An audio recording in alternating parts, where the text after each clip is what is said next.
जन पह आवा। जब पानी बरसता है तो आप देखते होंगे सब तरफ का पानी बह करके सिमट करके तालाब में आकर इकट्ठा हो जाता है। तालाब में क्यों इकट्ठा होता है? क्योंकि तालाब गड्ढा है, तालाब गहरा है। जहाँ जहाँ ऊंची जगह है वहाँ का पानी बह करके तालाब में आकर एकत्र होता है। ऐसे ही जिसके मन के अंदर नम्रता है, नम्रता का तालाब है, सब तरफ से अच्छे अच्छे गुण आकर के उसी के जीवन में इकट्ठे हो जाते हैं। इसलिए बड़ों को प्रणाम कीजिए, गुरुजनों का आदर कीजिए, माता पिता के चरण स्पर्श कीजिए, बड़े भाई का सम्मान कीजिए, एक दूसरे का ख्याल कीजिए। ईश्वर परमात्मा, आत्मा, ब्रह्म, परब्रह्म, पूर्ण ब्रह्म, अर्ध ब्रह्म, इनके बारे में भी जानकारी कीजिए। ईश्वर और परमात्मा में क्या अंतर है समझ लीजिए। मूल तत्व तो आत्मा है। आत्मा जब श्रेष्ठता को उपलब्ध होता है तो उसे परमात्मा कहा जाता है। जब आत्मा में दिव्य गुणों का प्रस्फुटन होता है तब उसे दिव्य आत्मा कहा जाता है। जब ये आत्मा महान कार्यों को करने के लिए संकल्प लेती है तब इसे महान आत्मा कहा जाता है। और जब ये आत्मा दुष्कर्म करने लग जाती है तो इसे दुष्ट आत्मा कहा जाता है। और जब परम पवित्रता को ये आत्मा उपलब्ध होती है तब इसे परमात्मा कहा जाता है, पवित्र आत्मा कहा जाता है। और जब ये आत्मा पशु पक्षी कीड़े मकोड़ों की तरह संसार के भोगों में डूब जाती है तब इसको केवल जीव कहा जाता है। कीड़े मकोड़ों को जीव कहते हैं ना, फिर ये जीव की डिग्री पर चली जाती है। और जब ये आत्मा संसार के माया मोह से ऊपर उठ जाती है और जब तुम बहुत लोगों का ख्याल करने लग जाते हो, सबका ध्यान रखते हो, जब तुम्हें केवल अपने पेट की ही चिंता नहीं रहती है, अपने कपड़ों की चिंता नहीं रहती है, आजू बाजू के लोगों की भी फिक्र करने लग जाते हो, तब तुम ईश्वर की डिग्री पर पहुंच जाते हो। ईश्वर कोई अलग से नहीं आता है। अर्जुन ने श्री कृष्ण से पूछा था कि ईश्वर कहाँ रहता है? थोड़ा भगवान के बारे में भी समझ लो आप। कृष्ण कहते हैं, अर्जुन ईश्वरा सर्वभूता नाम हृदय से अर्जुन तिष्ठति। ईश्वर समस्त भूत प्राणियों के हृदय में निवास करता है। ये ईश्वर ये साधारण शब्द नहीं है। ईश्वर भूत प्राणियों के हृदय में। भूत कौन है? जो मर गए वो भूत हो गए क्या? भारत देश में भूत प्रेत चुड़ैल भी बहुत होते हैं। बिहार प्रदेश में भी भूत प्रेत लोग मानते हैं कि नहीं मानते? मानते हैं। जो मर जाता है उसको लोग कहते भूत बन गया। स्त्री मर जाए तो कहते चुड़ैल बन गई। स्त्री मर करके चुड़ैल क्यों बनेगी? कितनी स्त्रियां तो जिंदा में ही चुड़ैल हैं। अपने पति को ऐसा जकड़ के लग गई हैं कि छोड़ती ही नहीं, पूरा चूस लेगी चुड़ैल। और तो कितने पुरुष तो जिंदा में ही भूत भावन बने घूम रहे। धूर्धानी धोनी बाबा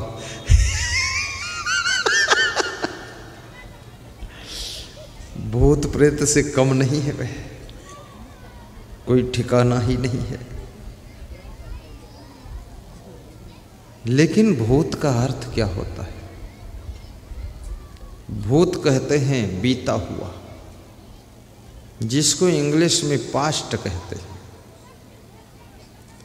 भूत का अर्थ है जो पहले था अब नहीं। जैसे सांसद बोलो मंडल,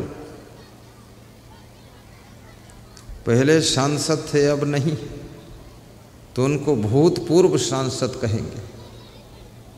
और भूतपूर्व सांसद का अर्थ ये नहीं कि भूत प्रेत हो गए सांसद साहब। भूतपूर्व का मतलब है पहले थे अब नहीं। कितने लोग आश्चर्य करते हैं कि बोलो मंडल हार कैसे गए, इतनी अच्छी पर्सनालिटी। बोलो मंडल नहीं हारे हैं, ये हवाएं चलती हैं, समीकरण बनते हैं, और जब समीकरण बनते और बिगड़ते हैं उस समय जैसी हवा चलती है तो कौन हारेगा कौन जीतेगा कुछ पता नहीं।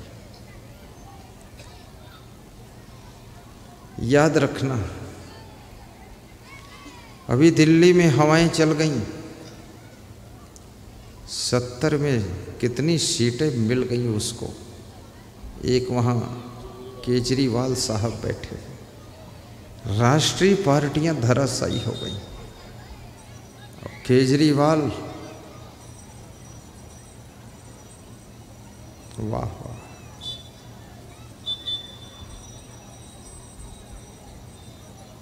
इसलिए हार और जीत ये समाज में कौन सी हवा चल रही है। बड़े बड़े धुरंधर हारते हैं और जो बड़े बड़े लोफड़ हैं वो जीत जाते हैं। जिनको आभासा नहीं मालूम राजनीति का वे जीतते हैं, और जिनको राजनीति की ABCD मालूम है वो हारते हैं। और जिंदगी में तुम भी समझ लेना, हर मनुष्य की जिंदगी हर फील्ड में हार और जीत के बीच में जिंदगी प्रवाहित होती है। तुम जहां हो वहीं और सब तरफ हार और जीत खड़ी हुई है। कितने लोग गृहस्थ आश्रम में सफल हो गए और कितने लोग असफल भी हो गए। अभी एक सज्जन कह रहे थे मेरे पिताजी घर छोड़कर भाग गए। हमने कहा कहाँ भाग गए? बोले ये पता होता तब तो पकड़ के फिर ले आते। तो क्यों भाग गए? बोले मेरी माँ से वो हार गए और घर छोड़कर भाग गए। हाँ, उसकी माँ कैकेयी का रूप लेकर खड़ी होती है, किटकिट किटकिट बात करती है। कितनी स्त्रियां ऐसा अंग्रेजी बोलती हैं, पढ़ी लिखी तो हिंदी भी नहीं है, पर अपने पति को अंग्रेजी सुनाती है तो पति ऐसा भागता है भागलपुर से पटना की ओर।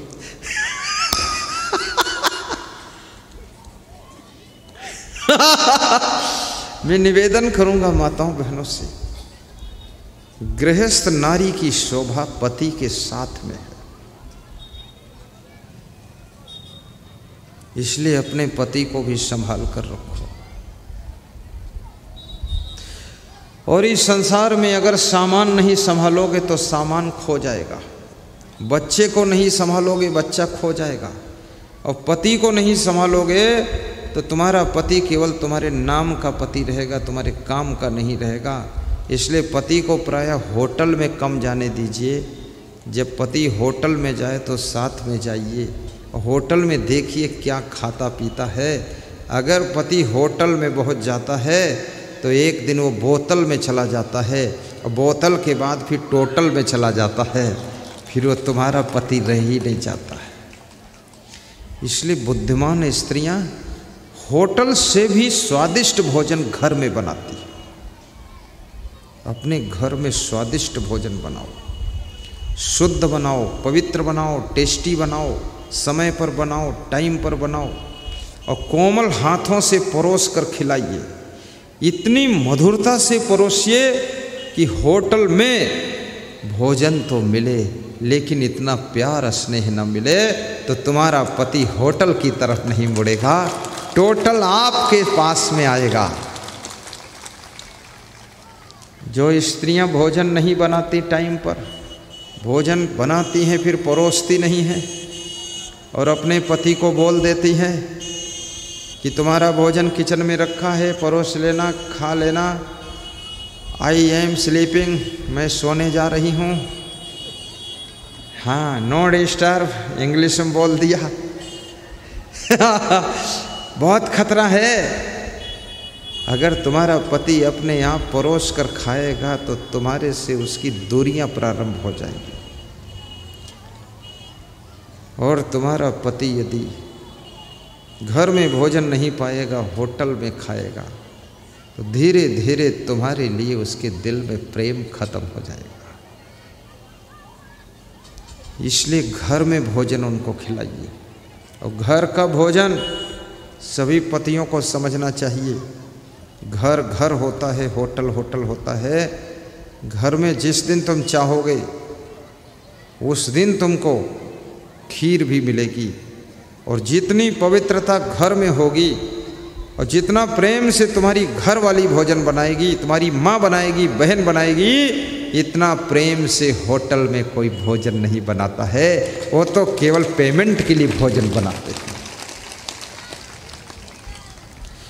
इसलिए कभी रूखा सूखा भी भोजन घर में हो, स्वादिष्ट कम हो, फिर भी प्रेम से खाइए, भाव से खाइए। क्योंकि स्वाद भोजन में नहीं होता है, स्वाद तो प्रेम में ही होता है। टेस्ट भोजन में नहीं होता है, टेस्ट भूख में होता है। और भूख कड़ी मेहनत के बाद लगती है। विश्राम बिस्तर में नहीं होता है, विश्राम थकान में होता है।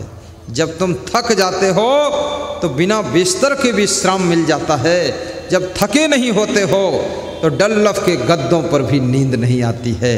इसलिए अपने आप को थका दीजिए, कड़ी मेहनत कीजिए, तो आपको कड़ी भूख लगेगी और पूर्ण विश्राम मिलेगा।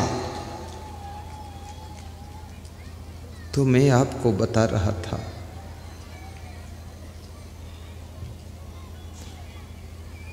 एक छोटी सी कहानी आपको सुना दूं।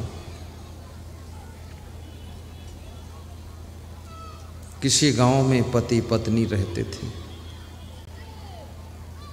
पति सरल स्वभाव का था, लेकिन पत्नी जिद्दी स्वभाव की थी। एक दिन उसकी पत्नी पड़ोसिन के घर गई तो देखा कि पड़ोसिन जो है पकौड़ी बना रही है। वहाँ से देख कर आई और अपने पति से बोली कि मैं भी पकौड़ी बनाऊंगी, बेसन लाओ। तो पति ने कहा तेरे को पकौड़ी वकौड़ी बनाना आता नहीं है, दाल चावल रोटी सब्जी बनाओ, सीधा भोजन। उसने कहा नहीं, मैं पकौड़ी बनाऊंगी। मैं तो देख कर आ गई पड़ोसिन के घर पकौड़ी बनती है, अपने घर तो कभी बनी नहीं, मैं बनाऊंगी। तो पति सीधा था, बेसन ले आया और दे दिया।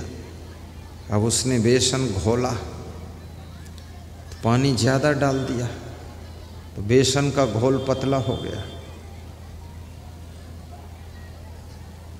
जब पकौड़ी बनाने चली तो पकौड़ी तो बनी नहीं, पकौड़ी के बजाय वो पूड़ी जैसे फैल गई। तो पति ने कहा मत बनाओ, नहीं बनेगी, कोई बात नहीं, अब इस बेसन को जो है फेंक दो, क्या करोगे? लाओ मैं फेंक देता हूँ। पत्नी ने कहा तुम क्यों फेंकोगे, मैं खुद फेंक दूंगी। अरे बोले जिद मत करो, मैं फेंक दूंगा, ठीक रहेगा। पत्नी बोली क्या मैं फेंक भी नहीं पाती हूँ? फेंक तो दूंगी ही, चलो पकौड़ी नहीं बना पाती हूँ, लेकिन फेंकने में कौन बुद्धि का काम है? तो पति ने कहा बुद्धि का काम सब जगह है, मैं फेंकूंगी। तो छत पर के चढ़ करके गई छत पर और तसला में परात में भर कर ले गई बेसन का घोल, पीला पीला घोल, और छत से नीचे फेंक दिया। तो नीचे रास्ता था, रास्ता में पुलिस का अफसर दरोगा जी जा रहा था। वो सब बेसन का पीला पीला घोल लेट्रिन जैसा कलर का वो उसके ऊपर गिरा, उसकी सब वर्दी गंदी हो गई। उसको बहुत क्रोध आया, देखा ऊपर से टट्टी कौन फेंक रहा, वो टट्टी जैसा लगा, गुस्सा आई। फेंकने में भी बुद्धि चाहिए, थूकने में भी बुद्धि चाहिए। अगर बिना बुद्धि का आदमी थूकता है तो किसी दूसरे को ऊपर थूक देगा, झगड़ा विवाद होगा। लेट्रिन करने में भी बुद्धि चाहिए, अन्यथा मनुष्य अपने आंगन में लेट्रिन कर देगा। बड़ी विचित्र बात है। सामान रखने में भी बुद्धि चाहिए। कितने लोगों को सामान रखने की भी बुद्धि नहीं है, थूकने की बुद्धि नहीं है, स्नान करने की भी बुद्धि नहीं, कपड़ा फैलाने की भी बुद्धि नहीं। कपड़ा इतना नीचे फैलाएंगे कि कुत्ता निकले तो अपनी पीठ कपड़ा में रगड़ता चला जाएगा। कुत्ते की पीठ में जो धूल मैल कीचड़ लगा है वो सब कपड़े में लेस गया।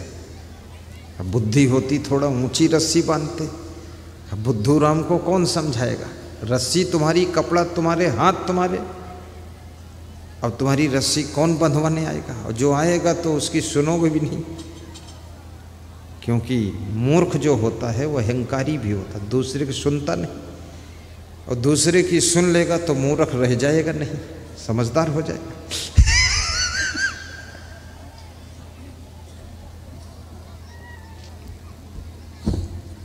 कितने लोगों को चप्पल जूते रखने की भी बुद्धि नहीं। चप्पल जूते ऐसी जगह रख देंगे कि भोजन किचन के पास में रखेंगे। जूते चप्पल, जूते चप्पल में गोबर लगा है, गंदगी लगा, उस पर कीटाणु बैठे हैं, बैक्टीरिया बैठे हैं, मक्खियाँ बैठी हैं, उड़ करके भोजन में जाकर बैठ जाएंगी। जूते तो गंदे ही होते, दूर रखो। लेकिन कितने लोग तो ऐसे भी हैं जो जूते में दाल लेकर पी लेंगे, कहेंगे इसका टेस्ट ही निराला है, कटोरी का क्या काम है, आम के आम गुठलियों के दाम है, एक जूता में 2 काम है। इतनी गंदगी लोग स्वीकार करते हैं।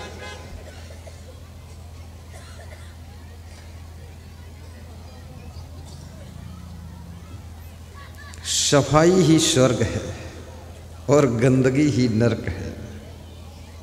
ध्यान देना, बड़ी मार्मिक बात है। ईश्वर परमात्मा के बारे में और बताऊंगा भी, एक कहानी सुन लो।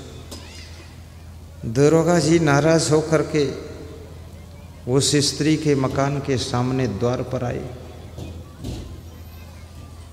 और दरोगा जी ने डांटा कि निकल स्त्री बाहर, तूने ऊपर से क्या गंदी चीज फेंका, ये मेरी वर्दी की दशा है। तो उस स्त्री के पति ने कहा तुम मत निकलना, मैं निकलूंगा। उसने कहा क्यों नहीं निकलूंगी, मैं क्या डरती हूं दरोगा को? पति ने कहा जिद मत कर, दुष्टा भार्या सठम मित्रम भ्रतुश्चोत्तरदायिका ससर्पे च गृहे वासो मृत्युरेव न संशय। चाणक्य नीतिकार ने कहा है जिसको दुष्ट पत्नी मिल जाए, कपटी दोस्त मिल जाए, जवाब देने वाले कर्मचारी मिल जाए, जिस कमरे में सोता है उसमें सांप भी रहता हो, काला सांप, उस आदमी की मृत्यु में संदेह नहीं है। इसलिए मैं निवेदन करूंगा, दुष्ट स्त्री मत बनो, श्रेष्ठ स्त्री बनो, उत्तम नारी बनो, मध्यम नारी बनो, अधम नारी मत बनो। उत्तम पुरुष बनो, मध्यम पुरुष बनो, लेकिन अधम पुरुष मत बनो। उत्तम कोटि के संत बनो, अधम संत मत बनो। प्रथम भगत संतन कर संगा, ऐसे महान संतों की संगत करो। इस कोने में बच्चे बहुत हल्ला मचा रहे हैं, शांति व्यवस्थापक वहाँ पहुँच जाए। बच्चे भी हैरान है, इसलिए शोरगुल करते हैं कि ऐसी पत्नी हमको न मिले, गुरुदेव आशीर्वाद देना। चिल्ला रहे, अभी से चिल्ला रहे, टाइम आने तो इससे और खतरनाक मिलेगी तुमको।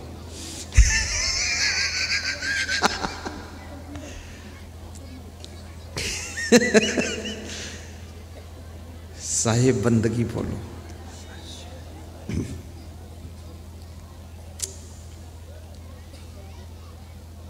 दरोगा के सामने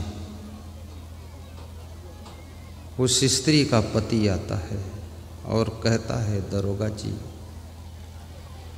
मेरी पत्नी ने बेसन घोल करके छत से फेंक दिया था, आपके ऊपर गिरा है।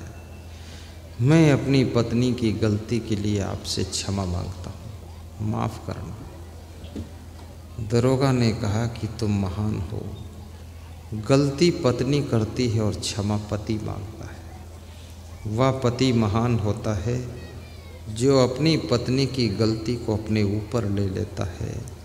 वह व्यक्ति महान होता है जो दूसरों की गलती की सज़ा खुद पर ले लेता है और दूसरों को गलती के दंड से बचा लेता है।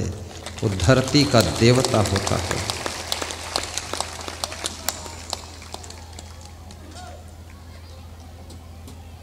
गलतियां बार बार मत कीजिए। बार बार गलती करने से मनोबल कमज़ोर हो जाता है। गलतियां आपके आत्मबल को कमज़ोर करती हैं और एक बार गलती हो जाए तो उसे गलती कहते हैं, बार बार गलती हो तो उसे अपराध कहते हैं, अपराध कहते हैं। और यदि गलती को आपने स्वीकार कर लिया, उसी दिन से गलती कम होना शुरू हो जाएगी। और गलती किया है और गलती को स्वीकार नहीं करते हो तो तुम बार बार गलती करते रहोगे। आपकी गलती आपकी भाग्य और भविष्य को बिगाड़ती है। तुम्हें मालूम नहीं पड़ता है इस गलती से क्या हो रहा है। छोटा सा छेद बड़ी सी नाव को डुबा देता है। छोटी सी मिस्टेक ट्रेन और एरोप्लेन को भी खड़ा कर देती है। छोटी सी बीमारी आपके नौजवान शरीर को कमज़ोर कर देती है। इसलिए किसी बीमारी को छोटा मत समझना। यदि कोई बीमारी आती है तो उसका ट्रीटमेंट कीजिए, बीमारी की जांच भी कराइए और थोड़ा व्यायाम भी कीजिए। और गर्मियों के महीने में एक मैं फ्री का इलाज बता देता हूँ। आज हमारे पास में एक सज्जन आए थे, कह रहे थे कमर में दर्द है और पैर की नस में दर्द है, लंगड़ा लंगड़ा कर चलता हूँ। यहाँ श्री चेवन आयुर्वेद की दुकान है, क्या वहाँ की दवा फ़ायदा करेगी? हमने कहा लाखों को फ़ायदा किया है, तुमको भी करेगी, लेकिन तुमको तो हम बिना दवा ही ठीक कर देंगे, पैसा भी बच जाएगा। तो उनको मैंने लेटा दिया। मैंने कहा बायां पैर उठाइए, 30 डिग्री का कोण बनाइए, 20 तक गिनती गिनिए। उठाया तो बोले बहुत कमर में दर्द बढ़ गया है। तो हमने कहा बढ़ेगा तभी घटेगा ये। फिर हमने कहा नीचे कर दो, दायां पैर उठाओ, 30 डिग्री का कोण बनाओ, 20 तक गिनती गिनो। 20 तक गिनती गिना, कांपने लगे पैर उनके। फिर मैंने कहा दोनों पैर उठाओ, 20 तक गिनती गिनो, बिल्कुल थरथरा गए भाई। फिर मैंने कहा बायां पैर उठाओ, दाहिने हाथ से बाएं पैर का अंगूठा पकड़ो और दाहिनी तरफ मोड़ दो और अपना सिर बाईं तरफ मोड़ दो। तो पहली बात तो पैर का अंगूठा पकड़ में ही नहीं आ रहा था, क्योंकि पेट भी बहुत मोटा हो गया था। जब पकड़ में आया तो मुड़ ही नहीं पा रहे थे, और मुड़े तो लुढ़क गए उधर। फिर मैंने सोचा कि पेट में भोजन भरा है, आते फट सकती है। मैंने कहा रहने दो, तो कल आ जाना सुबह 6:30 बजे। 6:30 बजे बुलाया। ऐसा आसन सिखा दूंगा कि कमर दर्द और पैर में नस का दर्द बिना पैसा बिना इलाज खत्म हो जाएगा। लेकिन रोज करना पड़ेगा 10 मिनट। और उसको मैं सिखा दूंगा, वो तुमको सबको सिखा देगा, सारी दर्द खत्म। अभी यहाँ पर एक माता जी आई थी, कह रही थी पूरे शरीर में दर्द है, दर्द मोरे नस नस में। गुरुजी पिलाई दे ज्ञान की बूटी, दर्द मोरे नस नस में। तो मैंने कहा सीढ़ी उतर जाओ, इतनी दर्द लेकर आई हो, मेरे भी दर्द पैदा कर दोगी, चलो उतरो उधर। तो अपनी भाषा में बोल रही थी, दर्द कर। किसी के शरीर में यदि दर्द होता है, उसका इलाज है गुड़ और शक्कर खाना बंद कर दो, चाय पीना बंद कर दो, पैरों को बार बार धोना बंद कर दो, पानी से धो मत। पैरों में सरसों का तेल, हाथ की ये गदेली में सरसों, पीली सरसों का तेल, देसी तेल, रिफाइन नहीं, मालिश कर दो। पूरे शरीर में तेल को मालिश करके 1 घंटे कड़ी धूप में बैठ जाओ। उसके बाद हल्का साबुन लगाकर स्नान कर लो, आधा दर्द खत्म हो जाएगा। पेट साफ कर लो। पेट साफ करो मतलब पेट के ऊपर खाल नहीं साफ करनी, पेट के अंदर हाथों का मैल साफ करना। तो कैसे साफ करोगे? साबुन घोल कर पी लो, मर जाओगे, मत पीना। तो फिर क्या करना पड़ेगा? हाँ, कोई सोचेगा साबुन से साफ कर देते, मत पीना साबुन, निरमा पाउडर भी मत पीना। तो कैसे साफ होगा? इंद्रायण की जड़ इतनी सी लेकर पीस कर पी लो, पेट साफ हो जाएगा। अमृता चूर्ण यहाँ मिलता है, उसको ले लो, चुटकी भर शाम को खा लो, पेट साफ हो जाएगा, कब्जियत को नष्ट कर देगा। और काली हरड़ आती है, उसको खा लो, इतनी पानी पी लो शाम को, पेट साफ हो जाएगा। और अगर ये कुछ नहीं खाना चाहते हो, पैसा नहीं खर्च करना चाहते हो, तो फ्री का इलाज बता देता हूँ, पेट साफ हो जाएगा। खाली तुम बचोगे, पेट में कुछ नहीं बचेगा, पेट ही पेट रहेगा। इलाज है खड़ी मूंग और खड़ा चना, खड़ा गेहूं, आधी आधी मुट्ठी भिगा दीजिए। 10 दाने मूंगफली के, याद रखना, मूंग, चना, गेहूं, मूंगफली के दाना भिगा दीजिए। जब अंकुरण आ जाए, हल्का सा धोकर निकाल लीजिए। एक मूली उसमें काट दीजिए छोटी छोटी, एक गाजर काट दीजिए छोटी छोटी, एक टमाटर काट दीजिए छोटा छोटा, 1-2 हरी मिर्च काट दीजिए छोटी छोटी, और सेंधा नमक उसमें डाल दीजिए। और उसके बाद सब मिक्स कर दीजिए, सब मिलाइए, तो करीब 250 ग्राम तैयार होगा। और उसको बैठ करके खाइए, इतना सुंदर टेस्ट होगा कि पूरी ज़िंदगी में ऐसा स्वाद कभी नहीं मिला होगा। थोड़ा नींबू निचोड़ दीजिए उसमें, मुंह में रखते ही इतनी लार बनेगी। लार तो खैर अभी आ गई है तुम्हारे मुंह में। ये तो तिरुपति नाथ, सही बात। अभी मैं देख रहा हूँ लोग जीभ से चाट के घूंट रहे लार, क्योंकि ज्यों ही नींबू का नाम लिया हो, क्या बात, बिना खाए ही वो टेस्ट याद आ गया। नींबू और फिर चबा चबा कर खाइए, ऐसे जल्दी जल्दी नहीं पेट में दर्द करेगा। और उसके ऊपर से एक केला खा लीजिए और 1 घंटे के बाद 1 गिलास गरम गरम दूध पी लीजिए। और सुबह का काम है ये, सुबह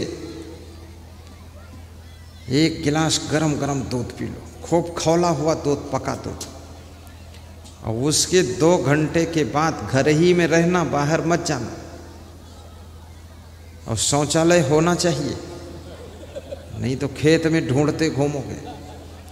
इतने जोर से तुमको प्रेशर बनेगा, लेटरीन लगेगी कि जब शौचालय में जाओगे सब काला काला कचड़ा सब निकलेगा, सालों पुराना। तुम कहोगे पेट के भीतर हाथ में कोई सांप मर गया, काला काला क्या निकला, सब कचड़ा साफ। उस दिन तुमको लगेगा फ्रेश माइंड है, फ्रेश शरीर है। ज़्यादातर लोगों को कब्जियत बहुत है, ये फ्री का ट्रीटमेंट, नाश्ता का नाश्ता, फ्री का इलाज। अब नहीं कर सकते, इसको झंझट समझते तो अमृता चूर्ण च्योर आयुर्वेद का खरीदो। फिर अब आलसी हो तो क्या करो। इसको तो पूरे परिवार के लोगों को खाना चाहिए, सुबह सुबह, सर्दियों में नहीं, गर्मियों में खाओ। बुखार में नहीं, बुखार ना हो तब खाओ। सब कुछ सर्दी जुखाम निकाल देगा, गले को साफ कर देगा, आपको ऐसा हल्का फुल्का लगेगा।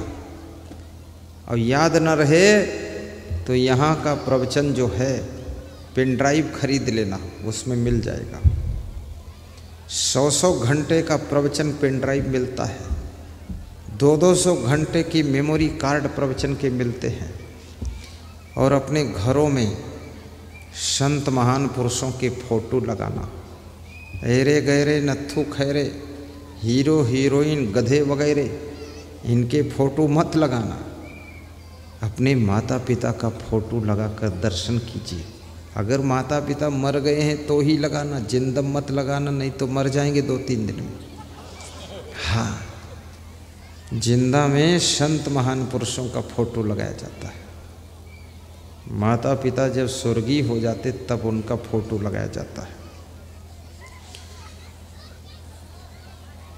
और ज्ञान की किताबें खरीद करके उनका अध्ययन कीजिए। गाड़ी में जा रहे हो उसमें प्रवचन सुनते जाइए, मोबाइल के यूट्यूब में प्रवचन सुनते रहिए। और मोबाइल में प्रवचन को सब्सक्राइब भी कीजिए, बेल आइकन घंटी भी बजाइए, और लाइक भी कीजिए, शेयर भी कीजिए। और आज संकल्प ले लीजिए कि कम से कम 5 लोगों को रोज़ बताइए कि गुरुदेव का प्रवचन मोबाइल में असंग सर्च करो, आता है, सुनिए। 5 लोगों के मोबाइल में सब्सक्राइब भी कर दीजिए। सब्सक्राइब करने से सबसे बड़ा फ़ायदा है कि जो भी नया वीडियो डाला जाएगा प्रवचन का, वो तुम्हारे मोबाइल में प्रथम नंबर पर आ जाएगा। उससे पैसा नहीं कटता है, ये फ्री सेवा है कंपनी की तरफ से। और टीवी में 9 बजे रात को आस्था भजन चैनल में प्रवचन आता है, उसको भी बताइए। फ्री चैनल पर बंद हो गया है। आज एक बाबा कह रहे थे उसको चालू करा दो, कल कह रहे थे, फ्री में बंद हो गया महाराज। लेकिन आपको पता है कि नहीं, पता नहीं मुझे, ये जो टीवी में प्रवचन आता है इसका फीस 25 लाख 1 साल में हमको देना पड़ता है। चैनल वाले को, आस्था भजन चैनल को 25 लाख पेमेंट करना पड़ता है। यूट्यूब में जो प्रवचन आ रहा है इसका 40,000 महीना फीस हमको देना पड़ रहा है। ये मत सोचना ये फ्री फोकट में आ रहा है। ये जो तुम मुझको दक्षिणा देते हो, ये तुम्हारी सेवा में ही दक्षिणा मैं वापस लौटा देता हूँ। क्योंकि हम कोई बाल बच्चे वाले तो है नहीं, न पत्नी है न पतना, जो कुछ है सब इतना। हाँ, बाल बच्चे कुछ नहीं, परिवार वाले नहीं हैं। निहंगम साधु, निहंगम का मतलब ब्रह्मचारी साधु। और हम किसी स्त्री को भी साथ में नहीं रखते। हमारे आश्रम में भी स्त्री लड़की नहीं रहती है। हम लड़की स्त्री को अपनी गाड़ी में भी नहीं बिठाते, और हम जिस मकान में सोते हैं वहाँ सोने भी नहीं देते, क्योंकि ना रहे बांस न बजे बांसुरी। लफड़ा ख़त्म करो यार, फालतू काम। कोई संदेह करे, संदेह वाला भी मत रखो काम, अपन छुट्टी ले लो। जब बीड़ी पीना नहीं तो बीड़ी जेब में रखते क्यों हो?